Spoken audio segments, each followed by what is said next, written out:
The future is now. And nature is always giving us in abundance. We've just spent a while collecting all these walnuts off this wonderful tree. And I thought of another quote that I'd love to share with those of you who, like me, are interested in social design and thinking about who we might be showing up as when we tap into our highest potentials.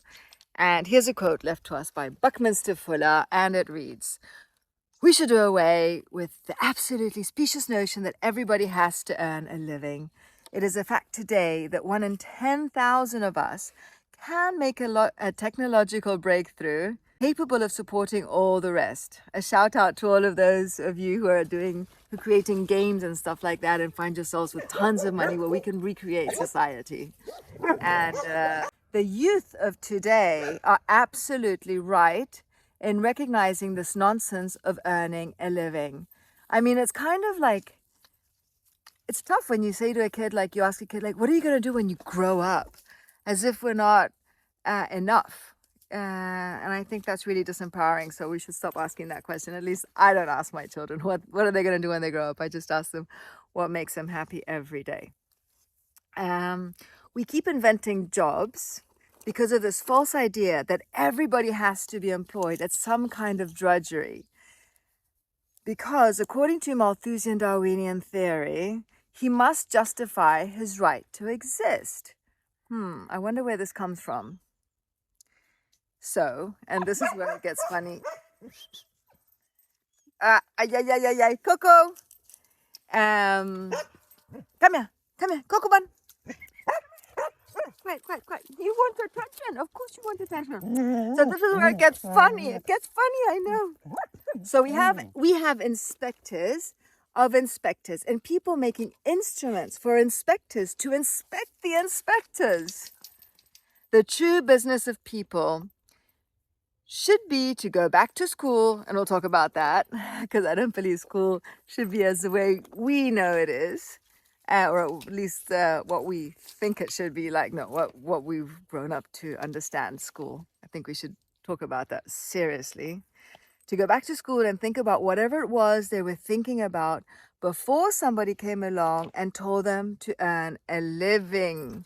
So, you guys who are using technology and creating games and making tons of money and stuff like this, and it's not about fancy cars, only about fancy cars and stuff, but it's about how might we be engaging ourselves in understanding our highest potentials and living within the divine design of nature. How about that? Should we have this conversation? And I'm also really into discussing like what school might be like if it weren't like that. There's a quote by John Adams that I love as well. And he speaks about the generations, like study politics and war, to give my sons the liberty to study mathematics and philosophy. My sons ought to study mathematics, philosophy, architecture, naval architecture, physics, sciences. Do correct. I'm not reading the quote. I'm going by memory. And sciences, math, architecture, naval architecture. Imagine having like a village on one of those old shipping boats or something, like redesign our future. And in order to give their children, that's the third generation, the right to study music, tapestry, painting, porcelain, needlework. And imagine, I just envision these places, these like communities. If we were living a bit more like elephants, we are community animals. We don't exist on our own. No one is self-made.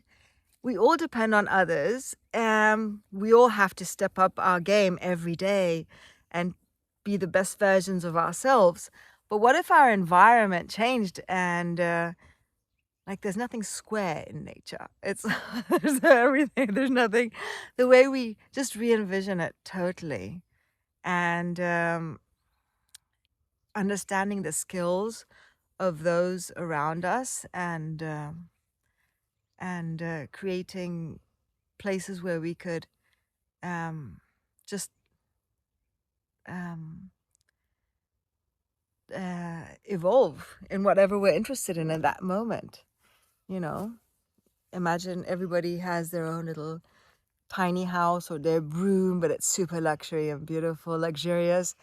And then around with smart gardening, we could have like a place to do drumming or yoga and meditation and music and painting and tapestry and porcelain and all that jazz. So I think we should really take a moment and look at all the wisdom we've been left and envision the future is now. And voila. So for all those entrepreneurs who are shaping the future, I'm really inspired by nature, the divine design of nature, the fractals in nature, whom we are stepping into. And voila.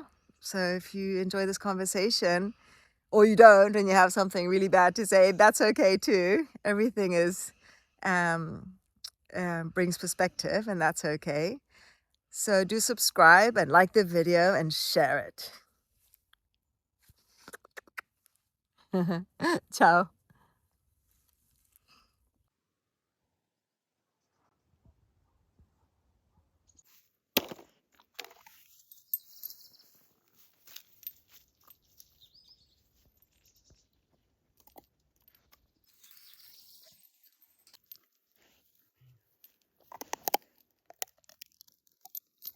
The future is now.